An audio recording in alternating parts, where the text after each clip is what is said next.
All right, well, for everybody who has joined us, welcome to the first digital event for CSR, Fighting Fires, Tackling Fire and Security Skills Shortage. Today, we are pleasantly joined by three panelists. We've got Clive, Jolene, and David. Let's start with David Hopkins. David, can you tell us a little bit about yourself, please? Where you are, what line of work you're in? Yeah, sure. So my name's Dave Hopkins. I'm the Managing Director at RDS Fire and Security Systems. So in short, I'm responsible for overseeing all of our business operations and implementing our vision in line with our mission, which is to provide a high quality product or installation coupled with a truly customer comes first service. I started in the fire and security industry in September of 2000 as part of an intake of 105 apprentices working for Royal Mail, the Royal Mail Engineering Department.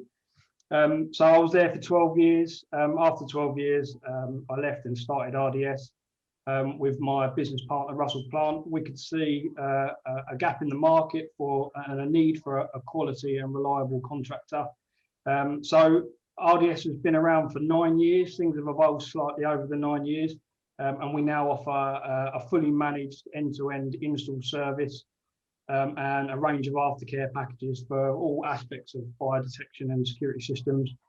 Having been an apprentice myself and had 4 apprentices here at RDS, I'm keen to discuss if apprentices are part of the solution to our skill shortage.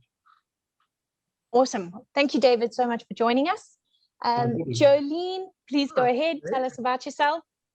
So I started within the security industry over 9 years ago. I started actually at King's, and I was invited to actually join a group of people to come up with a new trailblazer, the FES, the Fire Emergency Service Security Systems trailblazer. And as a group, we created that, which is a 3-year apprenticeship level 3. So I've been heavily looking at the skill shortage within our industry and obviously making tracks to develop the workforce and to home grow as much talent as possible. So at the moment, I'm working for Businesswatch Group, who now I'm actually going to open a new academy called Elevation Academy to take on new apprentices for the whole industry. So so really exciting times. Look after all the training, all the compliance of Businesswatch, and opening a new training academy to plug the gap, shall we say. Wonderful. That's actually something that we will be talking about a little bit later. So it'll be great to get some of your insights, especially on that aging workforce and plugging that gap, as you say. So welcome. And then Clive, last but not least, can you tell us about yourself? I certainly can. Clive Wragg. I'm head of engineering at King's Secure Technologies over in Bradford. My history, I suppose, quite a long history, as you can imagine. I joined the forces, got trained, ended up on the telecoms engineering route, and sort of drifted my way through into security later on with the RUC over in Belfast. Left that, joined a security company called Grapp Brothers, who are based out of London. I eventually became regional GM with them. Since that, I worked as MD for a PLC for a number of years, and then worked for myself. Various industries, various industry sectors, predominantly IT in commercial world. Came to King's via a company called Quadrant, who are now called Synectics, based over in Nottingham. We've got quite a large workforce, about 90 service engineers, 25 install. So quite a large operation still, and obviously national. So that's me. Welcome, guys. Thank you for joining us for the first webinar that we put together. We are talking to some really, really talented people in the industry today and welcoming them to our first digital event, which is entitled Fighting Fires, tackling the fire and skill shortage of the industry. We know there's a problem in the industry. We know that there's a lot of shortages, so it's a case of what we can do about them. You've got myself hosting the event, and Maddie when she gets back on. I'm the Associate Director at CSR. I've been with the business for 7 years, just over. and I've worked exclusively within CSR throughout various roles in CSR, working from basically trainee right the way up to assistant director now. So we are working very closely with all of our clients, and we understand the businesses that they understand, and we put together high performing teams for our clients. So we will be your hosts when MADDY joins us. Complete Security Recruitment is also known as CSR. So we're part of the recruitment agency that look after, and we're very, very passionate about what we do and how we look after our clients and our candidates. We've been operating since 2005, and we're looking to provide answers to the burning questions surrounding the security sector in terms of skill shortage and talent. The current trend on everybody's mind is skill shortage. That's exactly what we're talking about, why it's risen, what we can do about it. So with our panelists who have all introduced themselves, we can move on. I've got some great questions that I would like to throw out there to you guys. I'm sure you're going to have some great answers. So without further ado, we'll crack on. Why is there a skill shortage? What's happened in the industry? What's caused it? Clive, over to you. What do you think is causing this problem? I just wonder how many people or young ladies and men get out of their bed in the morning and think, I know, I want to be a security engineer. I don't think the perception out there, I don't think it's known well enough. I think unless you've got somebody in your family or a friend that has worked in the industry, I don't think there's enough knowledge as to what a security engineer does. I think a lot of people perceive it as somebody that was an electrician that can now fit PIRs or throw cameras up. Mm-hmm. It doesn't appear to be, to me anyway, it doesn't attract you. I think people tend to move into it from other aligned industries, be it IT or be it electrical there, as I say. So I don't think it's well enough publicised. I don't think people really understand what a security engineer does unless you've got somebody that you know who works in the field. Absolutely, and I think this is an interesting point you raise, that there isn't that awareness that of the fire and security industry in youngsters that are in the colleges and the schools, in terms of, hold on a minute, there is a whole industry out there. There's a career to be made in the industry, and do these people know about the fire and security industry? What's your opinion, David? I think Clive makes a good point. He's gone right to the root cause. I think as well as that, it's there's not enough education out there for businesses to understand how they would go about bringing in new talent into the industry. No, I don't think enough's done to educate those businesses on the benefits of training their own talent from apprentice level, or perhaps cross-training other engineers from similar trades, you know, with similar sort of transferable skills. Yeah, so I think if businesses were, I don't know how you'd go about getting that support for businesses, or getting that information out there to businesses. But we've had a few apprentices here, and we've had some great results. So, you know, perhaps things like this, sharing those success stories to other businesses and encouraging them to want to get out there and find these individuals, because perhaps that's part of the problem that Clive mentioned. There's not enough, you know, people asking for this talent to come in, and there's not enough kind of awareness out there.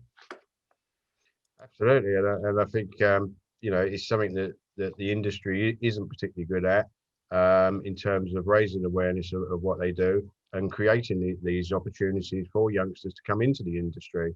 You know, how many times am I told I need an engineer that's going to hit the ground running? You know, I don't want one that I've got to train. Jolene, what do you think? I'm sure you've got some fantastic ideas.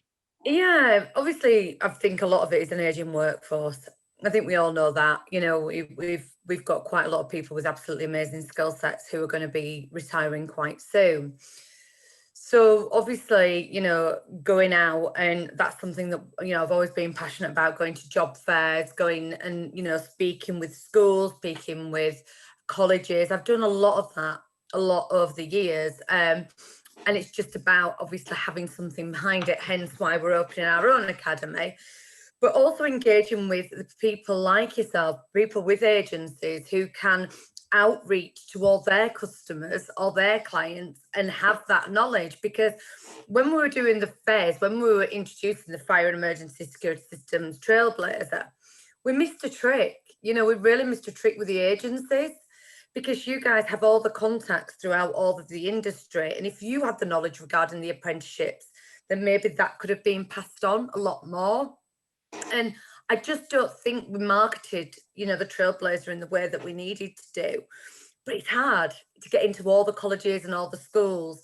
But there's not enough training providers at this moment in time. But that's building up gradually. I know Skills for Security is doing an amazing job. There's Banham, and there's a few more. So we just need to raise the profile. I think as it stands, we're about 30,000 engineers shortage at the moment. That's a current estimate, isn't it? I mean, the key for me also is that when I look at all the training providers, and you and I know the way we've been previously, and trying to find training providers that, you haven't got to send an engineer from Kettering to Preston for a week. There's a huge impact on someone that's a young adult, maybe, who doesn't want to spend every 4th, 5th or 6th week sort of sat in a small hotel room somewhere. Also looking at a lot of things I think that are trained with engineers at the moment at sort of grassroots level, especially the early stages, year 1, year 2.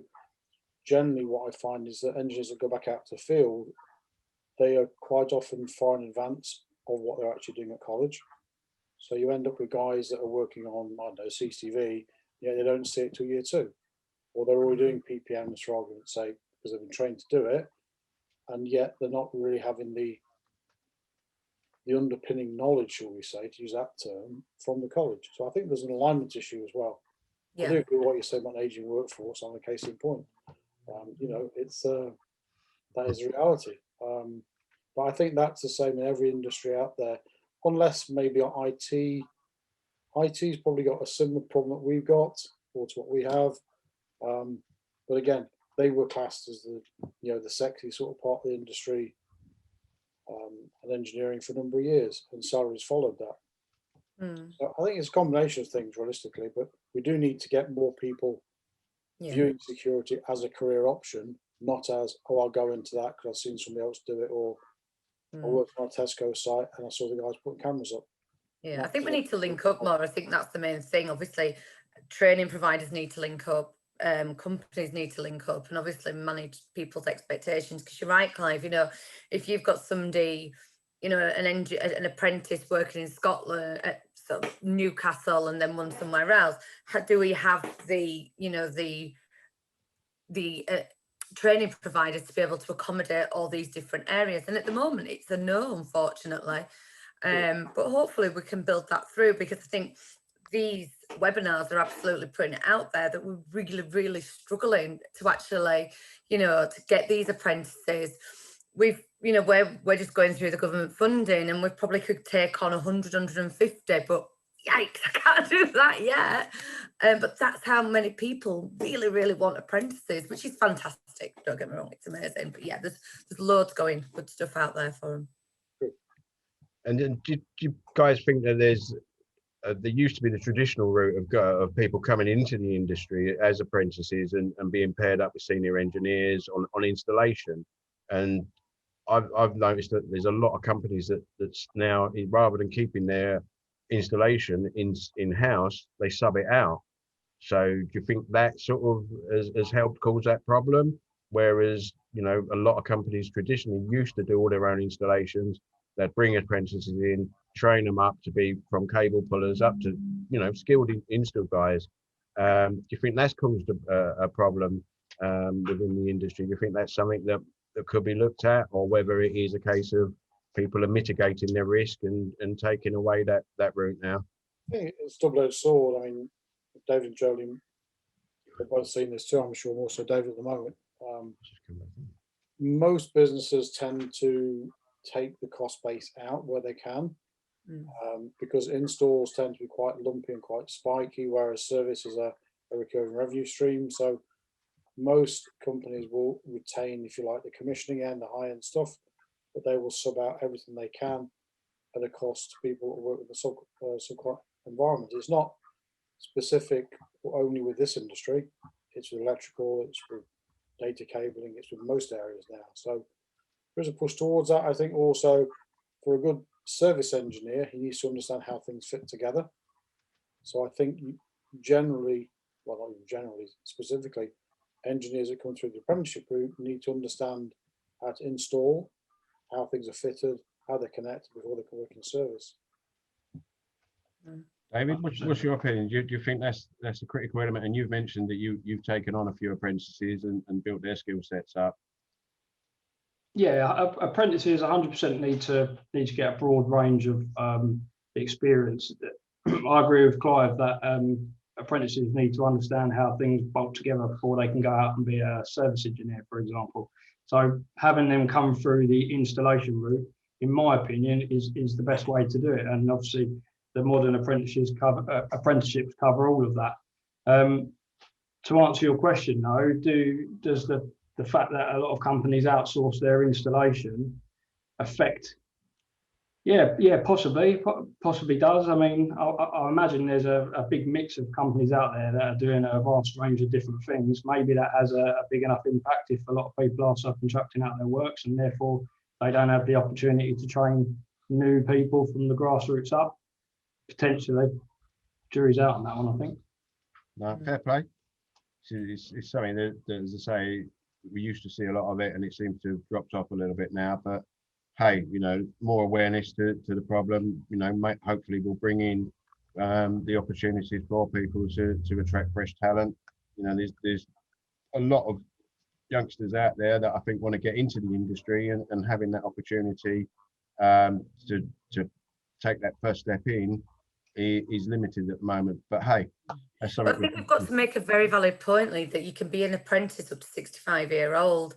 And I think, I've had over about 250 apprentices through what we did. And it's sometimes you don't have to have the 16 to 18-year-olds. We had people who were just thought, I just need a career change. I'm a chef, or I'm a plumber, I'm this. And we gave them people the opportunity to change career as well. And they're the people who can hold a hammer, who can hold a drill, who can do that. And when we created the Trailblazer, we can look at people's qualifications or people's experience and match that against the curriculum. So people, the actual apprenticeship is 3 years, but prior learning can be introduced into that. So somebody who may already have a lot of that we can tick off may only need to do a 2-year apprenticeship. So there's these sorts of things that we need to feed into our industry, where you don't need to just look at 16 to 18-year-olds. The Trailblazer was totally designed for anybody coming in, from somebody who works with just another person who may not do access control. Then we can develop that person so it can cover all remits through the training provider. So I think it's really, really interesting. Yeah, we want to get into school, but if that doesn't work and we can't get into people's schools, then we need to be going out to the bigger arena, really, that, you can be apprentice at any age. And I think that's really, really important to get some sort of skills in. Because I find with a lot of apprentices, it's somebody's son or somebody's niece or somebody's friend or somebody's niece or nephew and things like that. So it's very family tradition of when you bring them in. But then going further afield and saying you can be at any age. We had some absolutely Bobby Dazzlers, if you don't mind me saying, but we did, and they were fantastic. And I think that's what we need. We just need talent in our industry, and it doesn't matter what age they are. We just need, and gender, we just need people to come in and to support the industry, really. The difficulty to attract the modern apprenticeship beyond the youngster's age is probably cost. It's probably about what you need to pay them. If somebody's in their I was about to say mid-20s, early 30s, whatever else, that's got a house, mortgage, kids, wife, dogs, whatever else, they probably can't afford to work the same sort of rate that the apprentice will attract. I think that's something else we need to think about. Yeah. Bring them in as trainee engineers that have got an amount of skill set that we can develop in a slightly different way than actually still do the apprenticeship, but bring them forward for a slightly different trainee engineer route, which is again something else we looked at before, as you know. So that government's giving a lot of money. The government's giving loads of money at the moment. You know, it's up to about £4,000 to help and support you with the apprenticeship. So there's quite a lot that the government's trying to do to enhance that. And I totally agree. It is a cost, but it's an investment for a company to be able to develop. But yeah, they can be a little bit costly, shall we say. The advantage to taking on somebody that is a little bit older is they've got all this life experience. If they might not have the transferable skills, potentially, they might not have the exact skill set that you need, but they've got all this life experience. And on the flip side of that, if you take on a 16 to 18-year-old, and this is coming from my personal experience of having apprentices, that you end up, and I think businesses know this because it's quite obvious, you end up becoming not just teaching them your trade, you're teaching them a work ethic and, you know, how to get out of bed on time, and you end up being a third parent, you know. And that is, I think that does put businesses off of taking young people, and then the higher cost puts businesses off of taking older people. So that's part of the problem, you know. I do think that I've been there. I've been sat outside a young lad's house for 20 minutes because they can't get out of bed on time, and that, you know, when you talk to other business owners that are thinking about bringing in and training their own people rather than hiring an experienced engineer, these are the sort of conversations you have, and the things that put other businesses off. I think also on the flip side of that, you know, you mentioned the idea of being like a sort of third parent. That's a cost you can't really quantify during that training. If you've got to put an engineer alongside an apprentice, he's got quite local, he's got to collect him, he's got to drop him off. The cost on the productivity side of that engineer, whilst that apprentice gets find his feet, becomes useful, gets trained, there's a big cost attached to that as well. Oh, definitely. By the way, I'm not being negative. I'm just saying that's the Everyone's got side of the reality you have to consider.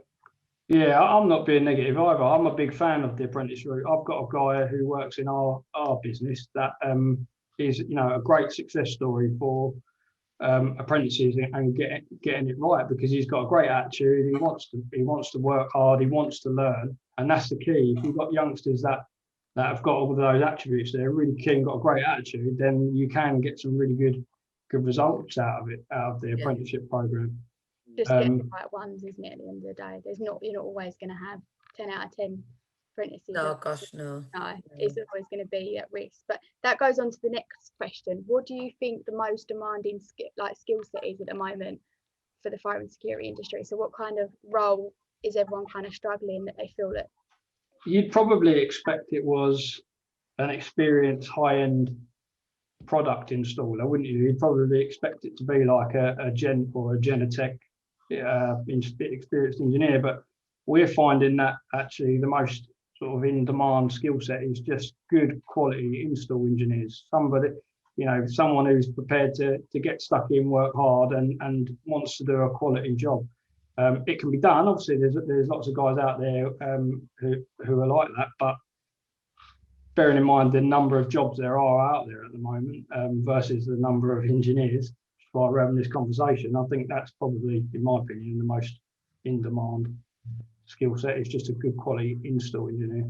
Do you guys agree with that? Or I think so to a degree. I think it depends on the business. It depends upon the areas you're working in. I mean, for instance, where I am, obviously Kings has got quite a large amount of intruder alarms out there. We've got quite a large amount of firework, but we're now starting to pick up a lot of bigger, more, should we say, more complex, more integration work, more works on commercial sites that need the higher end engineers to finish the jobs off. So there's a split between what I need when I need guys to go out and fix intruder alarms, and then I need someone to go and work on a job that means commissioning a fire job that take 3 or 4 weeks. So there is a big gap between the two skill sets that you need. Invariably, the guy that fits it out, puts things onto a wall, may not normally be the guy that commissions it at the end of the laptop. So I think there are some some key differences there. And the next question is really, obviously there's quite a lot of people going self-employed or leaving the industry. What do you think that we can do to kind of plug these gaps and prevent this from happening even more? We saw a lot of people go self-employed within COVID, which was very surprising because we thought it would be the other way around, like obviously stability wise and stuff. But I think people kind of saw how some companies treated people, and they just felt like they needed to go self-employed, or they were furloughed. So obviously then that's another reason why they went self-employed. A lot of businesses, a lot of the large businesses took the opportunity with seeing the workload and the demand sort of diminish to actually cut out some of their costs and remove the headcount or reduce the headcount. I think I haven't seen many engineers leave the industry. I think they generally tend to stay. I think probably 1 in 10, 1 in 20 maybe guys that leave, in my experience, go to another. Yeah, it's demand though, isn't it? At the end of the day, if there were no demand for them, they wouldn't go self-employed. No. So there's demand, and unfortunately, you know, my personal perspective, I've done recruitment for this industry for a while, is people are in demand and people's salaries are going absolutely astronomical, and they're actually, you know, people are out doing, you know, thinking their salary needs to be up here, but actually the skill set's down here, but because the demand, they're bringing the salaries up there. And I think that's a massive fight at the moment where it's like, I'm sorry, but you're not worth that. Well, I will be if I'm self-employed, but you know, if people are going to go self-employed, there's obviously the IR35 that's putting a lot of people off who've worked for companies constantly. You know, that's coming more and more now. Obviously the government's going to pick that up obviously once the pandemic's over with, so that might get people less, you know, subcontracting and back into our industry. But people won't go self-employed if there were no demand for it. And unfortunately, like Clive said, a lot of people do look at the install work and think it's easier just to subcontract it out rather than have overheads, and that's just the industry, and a lot of other industries are the same. I think it probably is. I think on the flip side to that, I think, and David will probably hear me out on this, seen it not only in our industry, in IT, electrical as well, guys choose to go self-employed because they think they're going to get a better work-life balance. They want to be their own boss like everybody else does when they go out on their own. I'm going to consult myself, know what it's like doing that. But I think for quite a number of years there was a lot of cost compression with some of the larger multinationals. They'd be saying to guys that were, you know, that were self-employed or even weren't self-employed, oh, there's 10 hours on this job, do you want it or not? And they go there and they spend 2 days in it, 16 hours. So being more control of their own destiny, having a better work-life balance, means they can pick and choose the ones they want to do. And as Jolene says, with your demand out there, they generally can. And in terms of like senior engineers in the industry, what do you think we can do to motivate them to kind of want to train up the younger guys and give them a bit of kind of incentive? Because I feel like they often get put onto a job because they know what they're doing, but then they could be training younger people up to be not their level, but do you get what I mean? More of a skill set. Yeah, I think it's a shame that we've got to convince and incentivise older or senior, more experienced people to train the younger or less skilled generation, because at the end of the day, you know, everybody had to be trained at some point. These guys were trained by somebody else, and I kind of believe in giving that back. You know, that's just how I am. But I think personally, it should be part of, you know, your supervisors, your team leaders, your senior guys. They should have that as part of the kind of job description, really, to be training and coaching all the younger people within the business, whether we're upskilling or bringing through apprentices. Certainly in our business, that's how we do it. Our team leaders are part of the solution to training. You know, they help with our training, but that requires you to truly integrate those senior people into your business, doesn't it? They need to understand your vision, your mission, really buy into what you're trying to achieve. And if you can do that with them, they'll want to train your people for you, you know? So it's kind of, it's not an easy answer to it, but... Yeah, and I think what you've got to remember is when the training provider, at the end of the day, as a training provider, you've got to have the triangle.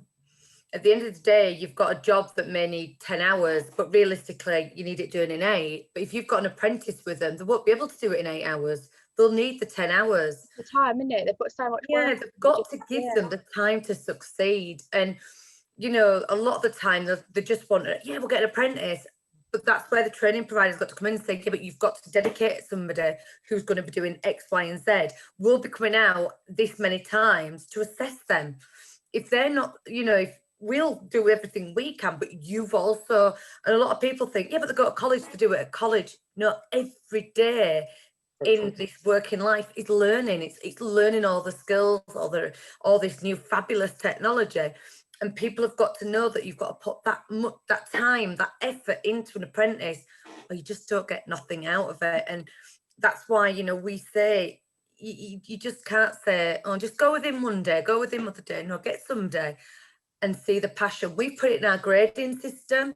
So, you know, we've got sort of trigger points in our grading system that they'll become call them gurus, where they'll be mentoring and helping and supporting apprentices or other people. And if they get them ticks, they get, you know, the grading engineers grading goes up, the money goes up. I think that's really important to incentivize people, which again, David, I absolutely agree. We shouldn't have to, but you do sometimes. It might be the answer to improve the skill set. Well, that might be one of the answers. Yeah. Sorry, was you going to say something, Dan? Yeah, sorry, to be fair, from my experience, I've never really seen or experienced any real issues with anybody not prepared to train others or to demonstrate. I think it's not that they don't want to, it's that they actually generally, I think, don't have time because all the work's kind of put onto them. I think it's a bit of both. Yeah, they've got a lot of pressure, I think. Yeah. The only way to do it is to appoint people to actually act, as Jolene says, like gurus or investors in their time and effort to do that. But again, if you dedicate that, there's again more cost attached to that. So there's a balance. And I think it's one of the main reasons why it doesn't happen. That's right. And there's a particular subject that we all can't not talk about because we've been talking about it for about a year. But how has the pandemic affected all of your roles and your companies, and how have you dealt with that in terms of recruitment? Yeah, recruitment. So obviously a lot of people have been going on doing online interviews, but then also kind of the furlough side as well of it. I think in terms of quantities of recruitment, yeah, we've had to furlough quite a number of engineers. We're all back now, more or less. But in terms of recruitment, any vacancies we've had, yes, we've had to do it online. Not always ideal. We've had some issues whereby it has created problems. But to be fair, we haven't had that many vacancies. Obviously, with the workload demand reducing with the client base we've had, we haven't gone out and had to recruit massively. But yeah, modern methods like this, what you have to adapt to. We've seen plenty of guys sat in their vans with their phones doing this, so they can do their interviews. Yeah, that's why we have Zoom and Teams. Yeah, it's worked really well actually. We're the same, so we've taken everything online in terms of what we've done and how it's affected our recruitment process. But for us, for our business, the pandemic has created a lot of opportunities. So it's increased our need for more staff across the board: admin, sales, service, install. We've gone from dealing with the whole recruitment process ourselves, which is normally a telephone call, then a face-to-face, and to like using agencies like yourselves to kind of help bring our volume where we're trying to grow so quickly, Yeah. So yeah, it's been a big change for us. Yeah, no, I think it's been more positive for yourselves, isn't it, than negative in that way. I think it's been different. We've obviously, we're going for government funding to become a trailblazer, to be a training academy, but the government stopped everything and has stopped everybody becoming a training provider for over a year.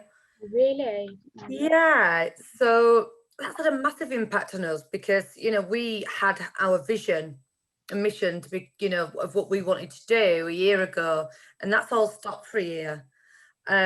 Which is fine, we've knuckled down. We just told all the guys we're battening down the hatches. We just need to go. We need to rotate furlough. We just need to see what's out there, and it's been difficult. It has, and I think the recruitment side of things more difficult because nobody knows what's going to happen. So it's best to say, I'll stay here. I don't particularly like it. I don't want to stay here, but I've got to, because I don't know what the next 3-6 months are going to be. And I kind of get that. So we've just had to really put everything on stop and just ride the wave. And I think that's what a lot of people are doing. Coming out of it now, crazy. Yeah, it's such a contradictory as well, because obviously everyone needs the training to get a job, don't they? But now you've been stopped to do the training, so it's like you're gonna see that little gap, aren't you, where you've obviously had to stop it.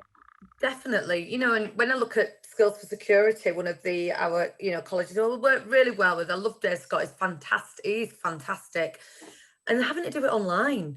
Yeah. You know, and it's like, how can you do practical assessments online? Dave's like, you can't. So, you know, that sort of year that they're having in college has been, you know, stuck. We can moan about it as all we like, but we can't do nothing about it. But I think we're going to have, you know, the shortage were bad enough, and then we've got COVID.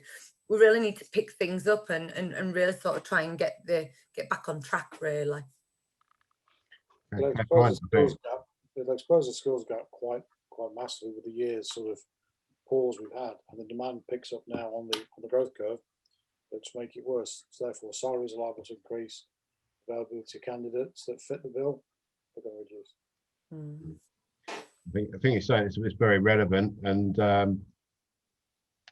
it's a good point, and I think that leads us quite nicely to sort of the next point. And when you've got good, solid people within your business, have you found that you've had to change your approach to them in terms of being able to retain them? Has there been incentives that you've had to put in place, or increased packages, so on and so forth, or put more training in place for those guys? Absolutely, yeah. These guys are more in demand now. I think, firstly, from my experience, and I imagine a lot of businesses are doing the same thing, you have to do the obvious things when it comes to staff retention. Just be a good company to work for, you know, straight off the bat. Communicate, ensure your senior team are approachable, available. This sort of stuff's important to people. Obviously, providing a competitive salary is up there, don't get me wrong. But getting all them basic things right. But I think the key to retaining talent is quite individual to the people. Everybody wants something different. So we work really hard to understand the individual and kind of tailor what they want to achieve out of the role versus what we need from the role. And we try and marry that up. And we talk about that right at interview stage when we're looking at new people, making sure we align really well and making sure our futures align, not just where we are now, you know. And I think that's key to staff retention, just taking it to the individual person rather than trying to do one blanket thing that fits all, you know. I agree. Yeah, I mean, there certainly is no panacea to it, or one size fits all. It's about understanding your staff, like any industry. But I mean, for us, Jolene mentioned earlier on the term grading. We give our engineers a very clear, definitive career path now, give them the objectives and exactly how they can move through the grades to senior engineer, to supervisor, to management and beyond. And then luckily in our business, we are quite varied. We've got other elements and departments they can move into, like sales or account management or project management. So it's as David said, it's about being able to offer the individual what they're looking for, other than just the increased pay packet. Some engineers want nothing more than an easy life with a maximum salary. If that's the case, that's the case, you know. But there are others that want to move on in their careers and develop themselves. What we found, we recently did a survey with our staff, and I've got it written down here. We found it really interesting that the number one benefit of interest was training and development. And the coupled with the top 3 motivators for our team was wanting to be good at their job, praise and recognition, and financial reward. So we was really surprised when we did that survey that actually a lot of people just want to be really good at what they do, and they want the training and development as part of that, you know. So that was really insightful to have that done, and has helped us sort of tailor what we're doing with our team. That was one of our actual poll questions today, was from the participants. We asked them whether it was worth upskilling and training candidates, and 98% of them said yes. What are your thoughts on that? I mean, Dave, obviously you've already said that you know this is important now, but what about everyone else? Obviously, Jolene, you'd probably definitely agree with that. Yeah, yeah. I know what she does.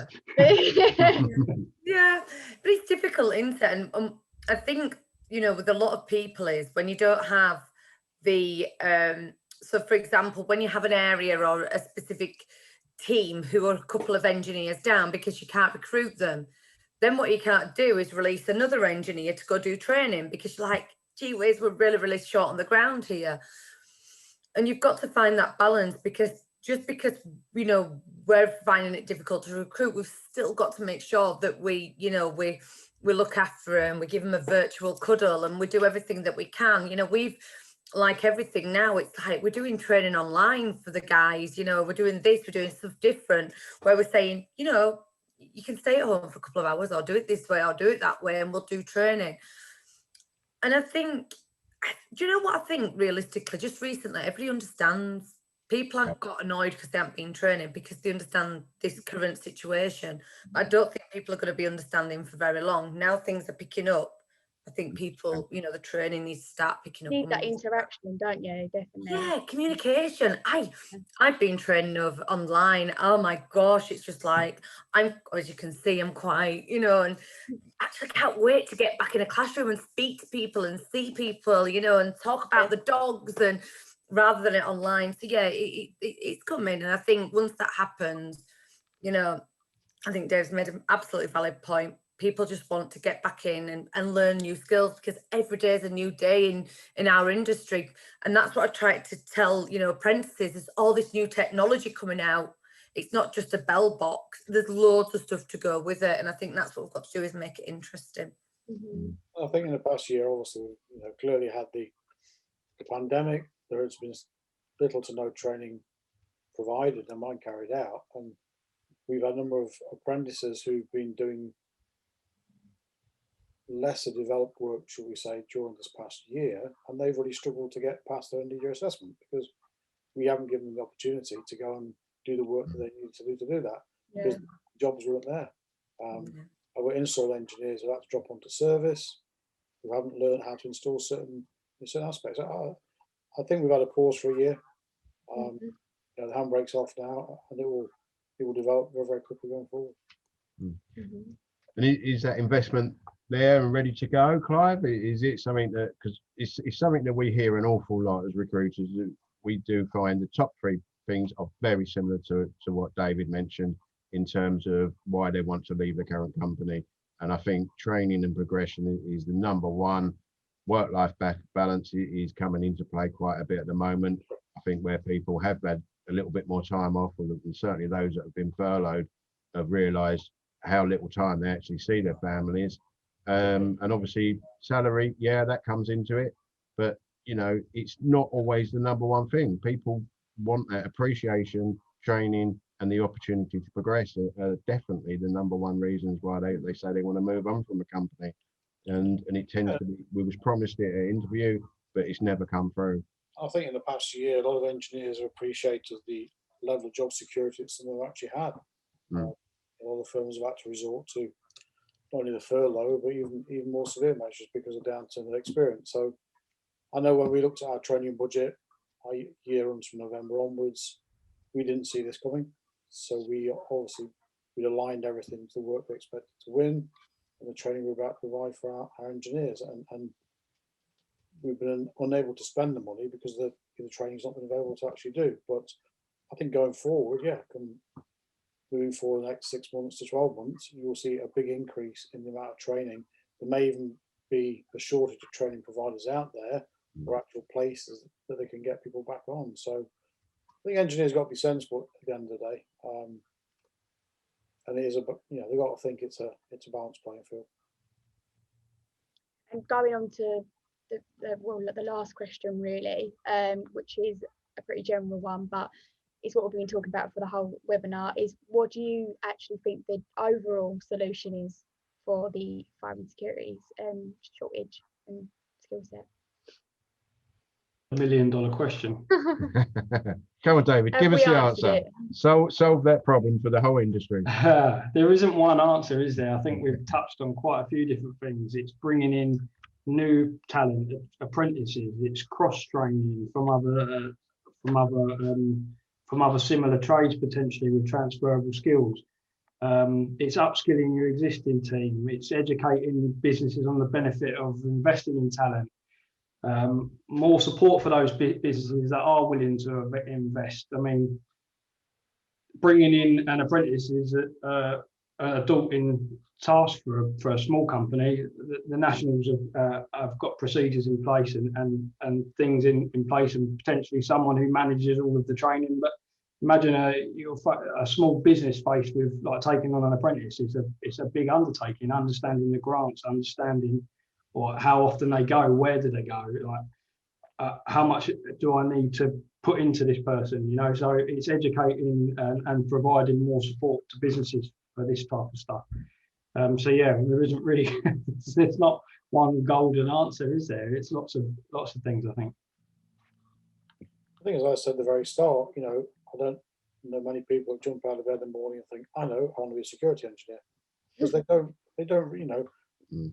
If it was a pilot or a racing driver or something, yeah, I can get that. But there's probably a lack of knowledge out there as to what a security engineer actually does, what the role entails, the career progression, the availability of some of the stuff that they work on. And I think that needs to be pushed out, be it through the bodies that exist, the NSIs, SSIBs, BSIA, lobby the government to at least try and address the skill shortage. There's various things that we can do, and as David says, approach engineers from aligned industries. Don't necessarily go out and think, I need the square peg for the square hole at 3 inches square. Likewise, if you train somebody up on the likes of a CQ course, for instance, that's expensive, you want to make sure that engineer is going to stay with you. It's a slightly diverse point, but you mentioned earlier on about how you retain staff. Businesses tend to look at it for return on cost, unfortunately. So if you spent 6,000 training a guy up on his CQ, and then 12 months later the guy gets snaffled by somebody else, you've got to go through the whole process again. Yeah. And that only gets worse through the lack of engineers are available. So I think we need to find a way to get more people interested in what we do day to day. And it may be that we bring them in from aligned areas. I would very much support the apprenticeship route. I don't think it's the only fix. And do you think there's potential for government grants that could be put into place, or industry governing bodies injecting money into to advertise? No. Did it? We did it with Trailblazer. Unfortunately, you know, when we started to us to cover it. So yeah, when we started the Trailblazer, you know, nobody wanted to get involved. There was, you know, there were quite a lot of people from the industry who were desperate because the MBQ were rubbish. We didn't want worth the paper it written on, and we wanted new, fresh talent. And again, certain people got involved and pushed it and wanted it, and then they have jobs to do as well. You know, we all had a job to do. It took us 3 years to get through it. And working with the government is tough. You know, you put yes instead of no, and then you're rejected. And, you know, it took a lot of work to get our, you know, the amount of money that we got for the Trailblazer, which is fantastic. It's brilliant. But to do, you know, to do all the promotion, there's just no money in it to promote it, unfortunately. And that's the biggest letdown. Is we've got this amazing, you know, Pat Abel from Abel Alarms, we used to do. Pat did a phenomenal job, but we just got beat because we just couldn't get it out there. And, you know, the government's saying apprenticeship this, apprenticeship that, but to become a training provider is so hard and so long to do. But hopefully now, obviously, the pushing again will hopefully get more people involved. There already are. We just need to raise the profile. And that's something that I know for skills security, BSIA, you know, getting back to the good old Engineers of Tomorrow's fantastic down in London. It's brilliant. IFSEC, you know, excellence awards. We've missed that. I've really missed that. So getting that back and getting that momentum will hopefully turn it around a little bit. I don't know. Thanks for everyone's opinions, and I hope everyone puts everything into practice that we've spoke about. We've got a couple of Q&A questions. One from Katie Joyce. My question is about apprentices from our business location. The nearest apprentice provider for fire emergency and security systems technician level 3 is 46 miles away, only day release. Jolene, what is the plan to roll out these apprentices to more providers? At the moment, we're having to put out apprentices on electrician apprentices to train them up on the job. Yeah, so that's the thing, isn't it? Day release. I've never worked with day release because personally, within our industry, it's something, again, we don't have enough providers. We're looking at one in the north and one in the south, but we do block weeks. So if somebody's not travelling all that way just to not, obviously we've got safeguarding concerns and all that, but we manage all that because you have to, as an apprenticeship, have to have them off the road 20% of the time, which is really, really important.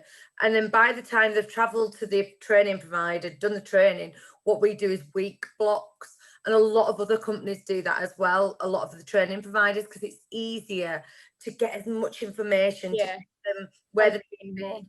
Yeah. So that's something that it's changed from the good old days. I remember when I did apprenticeships years ago, you'd have day release when you go and do your customer service and stuff. So we do block release. We find it a lot more interesting for the apprentice, and we get so much more out of them, and then we visit them on site as well. So there's loads of good stuff, but there's getting more and more training providers. Obviously at the moment there hasn't been, but you know, there will be more coming along. This is brand new, really. I wonder whether day release, going back to day release, is more attractive to businesses because they don't lose somebody for a week at a time. They commit to, a 4-day week, and they understand that from the beginning. They don't lose somebody for a whole week. I did day release. I was the old apprentice that you just mentioned that did the day release 20 years ago. But that worked really well. Yeah, by the time they leave and they get back, if it's an hour to get there, they might have to set off really early. And what I found with a lot of the engineers is they knew that engineer then could do a week without the apprentice, so they could go and have a full week rather than splitting up the day. If they had to go work, and then actually Tuesdays I've got to go pick him back up again, and Wednesdays, and then they forget because they didn't know which day we're on day release. And what you're saying, Jolene, they need a break from the apprenticeship once in a while. You need to let engineers have a week off. Yes. No, I don't mean that, but yeah, we just found that I had longer with them to get into real nitty gritty. I did a lot of practical work, and in a week we could really do morning theory, afternoon practical, and we got so much more done. And you'd see them in the morning coming in and be like, we aren't starting till 9. They're like, yeah, but I just want to tinker in here if that's all right. I'm like, fabulous. Jolene, where are the training providers at the moment? Where do they go? Is it Preston and there's Preston, Warrington, Newcastle, Exeter, Banham's in London, central London.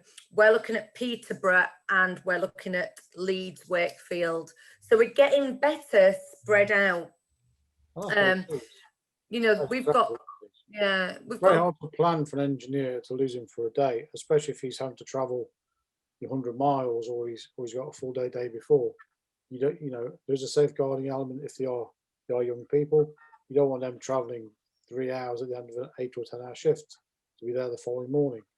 And generally what they're going to get during that day, if they're not primed and ready and fully charged to go, is quite negative. If it's on their doorstep, then that's fine. So I can see it being a problem. Yeah. And again, the employers can plan around losing somebody for 1 week in 5 or 6.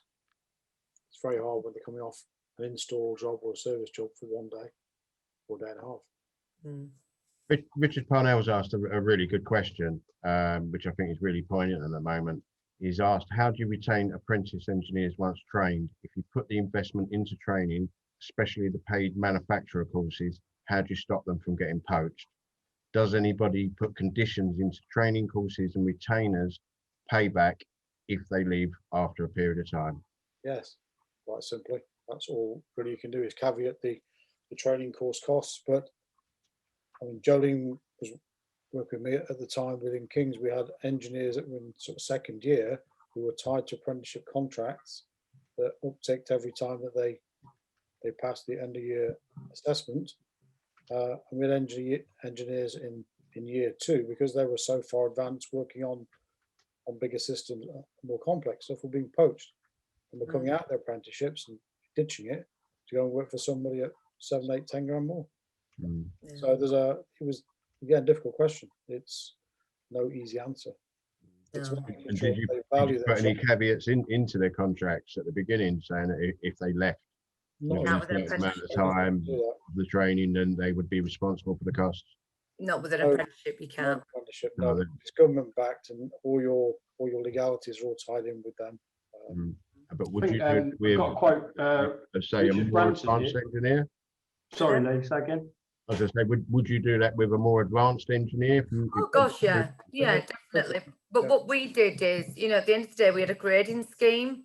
So we looked at as apprentices and said, look, if you can do this, you'll get to this salary. You get this, you get this. So it was very much carrot and stick. You know, let's get you to the next level. We've just had our apprentice who's passed his endpoint assessment. So we're doing a big hoo-ha for him. You know, then he's like, right, you're on grading system now. Where do you want to get next? Where do you want to get next? This is how we do it. This is how we do it. And it's just not going, oh, he's passed his apprenticeship. That's really good. You've got to make sure then you develop that person, because it's somebody else will take them. Yeah, I said the same. You know, the grading systems are in place. When our engineers come out of the apprenticeship, they become a generally grade 2 or grade 3 engineer based on assessment. And they're paid accordingly. There's a clear plan and path to do that, but it is very difficult, and training is so expensive. You invest in someone who then suddenly gets £10,000 to go and work for somebody else because he hits the ground running, he's a square peg in the square hole, to use your term, then they get attracted away. And it's a very migrant sort of workforce in a lot of cases now. You know, people career manage themselves. If they're going to get moved for an extra 5, 10 grand, they're not going to say no. We've got time for one more question, and it's from Lewis Lawrence. Do you think we have responsibility to show and advertise to people coming into the industry the benefits of working for the integrators, such as travelling across the world in diverse roles? That's quite a good question. I didn't quite hear the end of that, sorry. Sorry, the end bit, benefits of working for an integrator, such as travelling across the world and diverse roles. So like European commissioning engineers and stuff like that. I think there's been a big uptick in, should we say, migrant work. Whether Brexit will affect that going forward or not, I don't know. But I know there's been an increase in a certain role in engineering as project management. So it's people that are not only technical but commercial too. And I've seen a lot of guys coming out of the UK going to work 6 months, 12 months, 2 years in certain cases in your Hong Kongs and your Hamburgs of this world, working on airports, etc. So I think to retain them within this country, I think we're going to have a struggle going forward. Whether the Brexit and leaving Europe has an impact on it, I think it possibly will. But you may still see a lot of international travel to go and fit wider integrated products right across the globe. Yeah. No worries. Well, I think that literally rolls us into the ending of this webinar, to be fair, guys. Really appreciate everyone's opinions, and I hope everyone has got some sort of insight into how we become this shortage, of overcome it, basically a shortage. I think there's not just one answer to it, really, is there? No, I think there's as we discovered, there's a multitude of answers. There's a lot of work to be done, and I think as industry experts, I think we need to work together with it. As Jolene said, there's not enough communication between people to say, right, this is what I want to do. Can you come along and help me with that? And I think talking between companies and putting action plans in of, right, we know there's a shortage. We all are based in a certain area. What can we do to try and attract talent into the industry, for one, and B, retain it? And obviously from there onwards, he's putting in plans that retain the talent and stop them from wanting to move on. As David said, it's not always all about money. It's about feeling appreciated, wanted, given the training that they want and desire to be better engineers, and you know, and that goes all the way through the scale of the industry. It's not just engineers that are in demand. There's obviously a lack of good salespeople, lack of good project managers, etc. So we've spoken a lot about engineers, but there's also the other roles within the industry that, again, skill shortage is definitely there as well.